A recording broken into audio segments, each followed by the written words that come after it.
Toyota refiled the trademark for the Celica. Today we're going to dive into what that means and what can we expect from the revival of a Toyota Celica.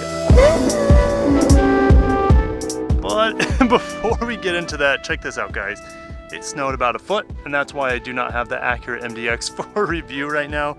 So I'm going to take you on a journey and scooping a little snow. I know a lot of you guys don't get snow, so let's have some fun with it.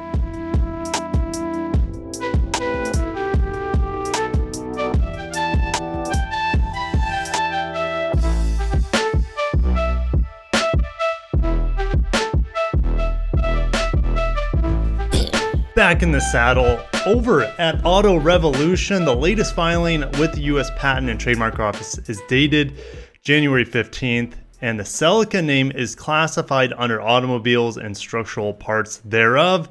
Not a whole lot of information there. We go over to the drive, and they remind us over 3 years ago, in the summer of 2017, Toyota filed a trademark application for the Celica name in the US Patent and Trademark Office. Exactly a year later, Masayuki Kai, the assistant chief engineer for the Toyota Super project, said that while they all want to bring back both the MR2 and Celica models, justifying new sports cars is only getting more difficult. But they said they still wanted to bring back the big three, the Trinity, Supra, MR2, and Celica. Well, we have the Supra, kind of, and rumors, of course, are boiling over the MR2 by 2025.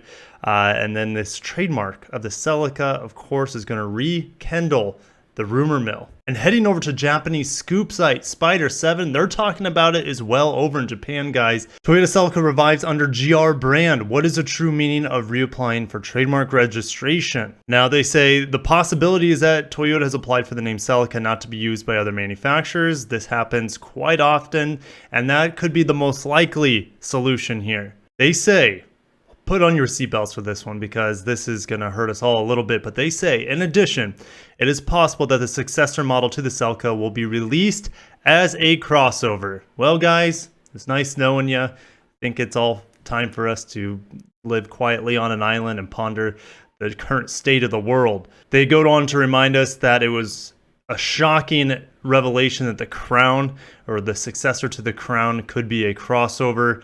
And they say nowadays, of course, SUVs are more popular than sports cars, or they're more popular than anything, really.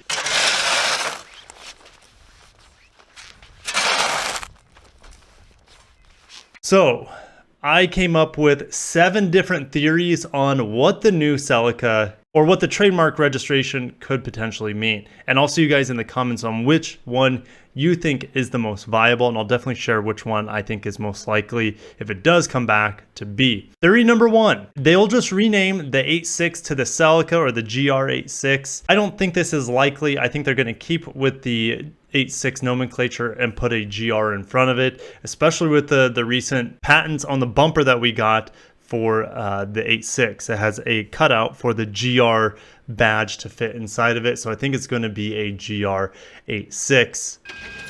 It's alive. We'll let it run for a couple hours.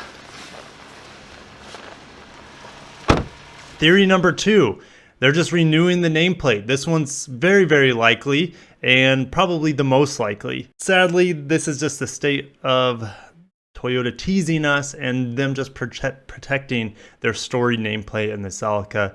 Most likely, they're just renaming or renewing the trademark for the Celica nameplate. Theory number 3 is the GR Corolla that's supposed to be coming out, maybe in at least announced this year in 2021, to be kind of the American version of the GR Yaris, all-wheel drive, turbocharged, 3-cylinder, super fun, cool rally car. That they rename the GR Corolla to the Celica. It could happen. I think both of them would do well, whether you name it a GR Corolla or GR Celica. But if it has the GR4 or the all-wheel drive system, it would be kind of a direct replacement of the 80s four-wheel drive Celica, which was super badass. So it could be either or there, and I could definitely see that happening. Theory number 4 is they work with Subaru again and just rebadge the upcoming WRX redesign. Again, I could totally see this happen. Look, Toyota's not really building their own sports cars outside of the GR Yaris. Essentially, Subaru's building the 8.6 for them, and of course, BMW/Magna is building the Supra for them. So it wouldn't surprise me if we see a WRX rebadge as a Toyota Celica. It would give it the all-wheel drive system that it's storied for, and maybe they come out with two different powertrains, maybe a naturally aspirated engine that's in the GR86, a 2.4 liter boxer 4-cylinder with about 228 horsepower. Maybe that's base engine, and then they have like a GRMN Celica that is more closely related to the Subaru WRX, kind of like a rebadge of that. Theory number 5. This is playing off of what Spider 7 thinks it could be, which would be a crossover.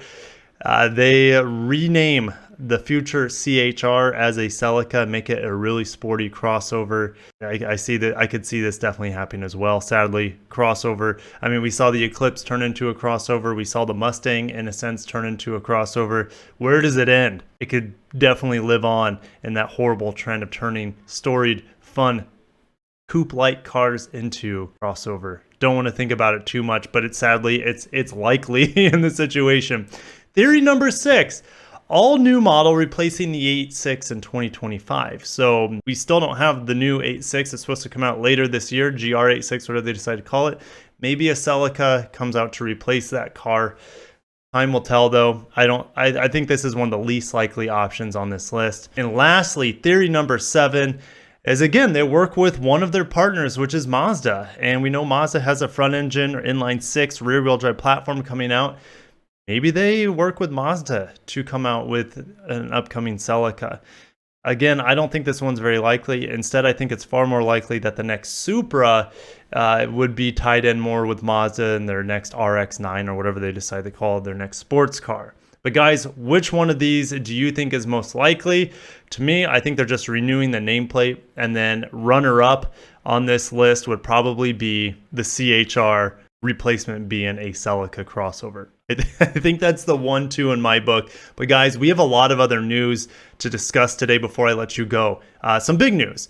Mitsubishi Motors unveils testing footage of all new Outlander, and it looks okay. I'll show the video while I'm talking about it. Of course, camouflage, we know exactly what it looks like. It looks like it's also quite capable for a family type SUV, handling all sorts of off-road situations. I'm excited for it. It should be based off of the Nissan Rogue that was just redesigned, and yeah, unveil will be February 16th at 3 p.m. PST or 3 p.m. Eastern Standard Time. So that'll be 5 p.m. our time in Central, which I'm going to stream. So if you guys would like to see the unveil and just hang out, have a good time, mark your calendars for February 16th at 6 p.m. EST and adjust your calendar from there. And lastly, we got another big debut, possibly on the same day. Don't quite know at this point. I think we have a big debut on the 4th of February. That could be the Outlander and the Frontier. I think we have one on the 14th. I don't remember exactly which one that is going to be. And then we have another one coming in mid-February, and this is going to be for the Ioniq 5. And yeah, we got a couple more images of it. But yeah, essentially, there's a teaser video showing us the unveil time scheduling. I mean, they still don't have a date other than mid-February. So guys, definitely subscribe. Make sure to smash the like button if you're excited for the Celica to come back, which is definitely 50-50 at this point. But make sure to subscribe, hit the bell icon as well so you don't miss that developing story, as well as all my live streams coming.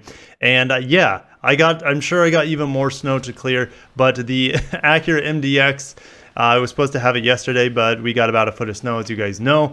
So that vehicle will be coming hopefully Wednesday, if there's no more snow, to bless our beautiful Midwest winter landscape. So guys, I'll leave it there. I'll see you in the comments. Have a wonderful day. Take care of yourself. Stay warm, and peace out. So the wifey poo has a hair appointment today, conveniently. It's time to start up the all-wheel drive Sienna and get her boots wet, cold, frozen. We just gotta make it through the mountain of snow. Let's do this.